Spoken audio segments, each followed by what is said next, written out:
Samala. Bonjour. Bienvenue, merci d'être avec nous ce matin. L'oiseau est libéré, a tweeté immédiatement Elon Musk. Il pense le libérer de quoi ? Alors, c'est très intéressant, il pense le libérer d'une forme de censure, ou en tout cas de modération, qui empêcherait la plupart des gens, des citoyens américains, et ça c'est très important de le On va y préciser, revenir, de s'exprimer. de s'exprimer. Oui. Et donc, il est dans une vision très maximaliste de la liberté d'expression. Oui. Et il a fallu 7 mois de péripéties avant qu'Elon Musk entre dans les locaux de Twitter, muni d'un lavabo. Mercredi, on a beaucoup commenté cette image, c'est un jeu de mots. Il dit « je vous laisse absorber l'information ». Il avait jusqu'à hier pour conclure le rapport, sinon ça partait en justice. Il a donc préféré quoi, le chéquier au procès, c'est ça ? Il a préféré le chéquier. Mon hypothèse, parce qu'il y a énormément d'hypothèses qui circulent, on ne sait pas ce qu'il y a dans la tête d'Elon Musk. Alors ça, c'est le grand mystère. Le grand mystère. Il est très volatile, il est assez fantasque. Mais en fait, dès le lendemain de l'annonce, il y a quelques mois de ça, au printemps dernier, mais vraiment, le lendemain, il a commencé un bras de fer avec le comité de direction de Twitter, directement sur Twitter d'ailleurs. C'est sa grande spécialité. Ah bah, il tweet frénétiquement. Frénétiquement. Mais ce qui est très intéressant, au-delà de la forme des tweets, c'est qu'il a vraiment entamé une guerre économique, une guerre psychologique avec le comité de direction par tweet interposé.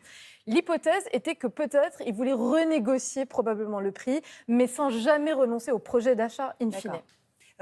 Vous évoquiez ce bras de fer avec les dirigeants. Première décision après l'annonce de son rachat. Il a limogé le PDG de Twitter, Parag Agrawal, ainsi que, a priori, 3 autres dirigeants, notamment dans les sections juridiques. C'est ce qu'annoncent plusieurs journaux américains. Est-ce que là encore, ça donne une indication sur son projet ? Ça donne d'abord une indication des inimitiés qu'il y avait, c'est-à-dire que les personnes ne s'entendaient absolument pas, et il y avait un énorme problème de gouvernance interne de l'entreprise, avec une défiance aussi d'un certain nombre de collaborateurs qu'il avait exprimé publiquement, et de fait et factuellement, et indépendamment du fait qu'on aime ou pas Musk, quand on prend la tête d'une entreprise, on préfère s'entourer de gens de confiance avec qui on s'entend. Et il aurait l'intention, cela dit, de licencier 75% des salariés, c'est le Washington Post qui disait ça. Alors, mais même quand on voit un peu sa politique de management au sein de Tesla, SpaceX, qui sont ses autres grandes entreprises, oui, il est réputé pour avoir un management très dur. Brutal, et une espèce de, moi, ce que j'appelle du darwinisme technologique. C'est vraiment les plus forts ou les plus résistants qui restent et qui sont vraiment en ligne avec sa vision. Elon Musk, on le disait, est un absolutiste de la liberté d'expression autodéclarée. Il a souvent accusé les dirigeants de Twitter de pratiquer la censure par le biais de la modération. Est-ce qu'il va, oui ou non, assouplir les règles, comme le craignent des politiques ou des ONG ? 2 choses. D'un point de vue de l'état de droit américain, c'est-à-dire il faut toujours rappeler ça, et ce qui se passe aux États-Unis ne sera pas ce qui se passe en Europe, la première chose. Aux États-Unis, vous avez le premier amendement de la Constitution américaine, donc c'est absolument légal, qui sacralise la liberté d'expression, et de ce point de vue-là, il est dans la loi. Il ne fait rien de fantasque par rapport à la tradition juridique américaine. Maintenant, c'est à sa discrétion de savoir s'il mettrait plus ou moins de la modération sur un certain nombre ou un certain type de contenu. Et de ce point de vue-là, il est plutôt, encore une fois, sur une vision de beaucoup moins de modération et beaucoup plus de liberté d'expression. Même s'il a tenté de rassurer dans un de ses nombreux tweets depuis hier.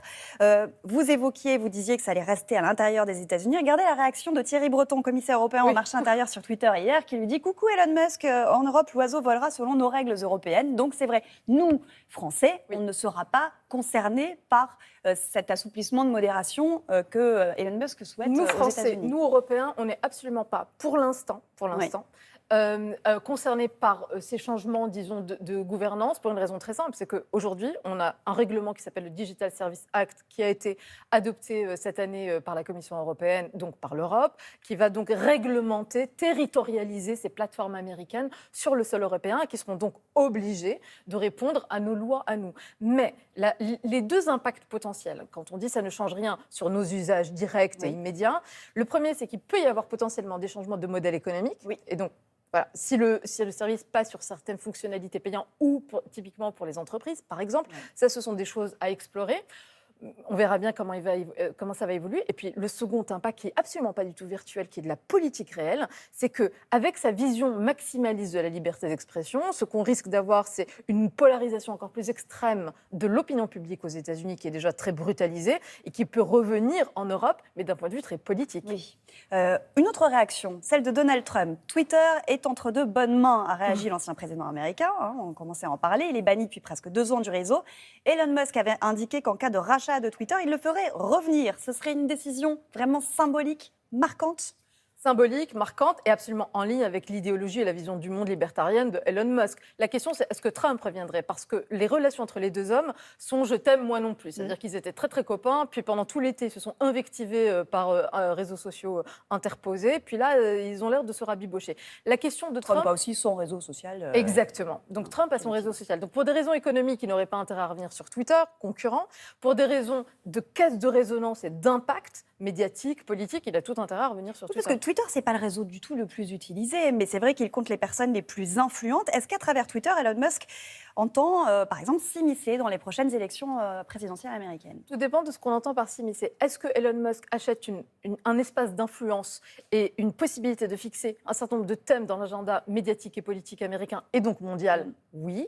Est-ce qu'il va s'immiscer? Pas en donnant son avis, clairement, il le fait déjà, mais même le plan de paix complètement... on va y venir, voilà, en Ukraine, Taïwan, etc.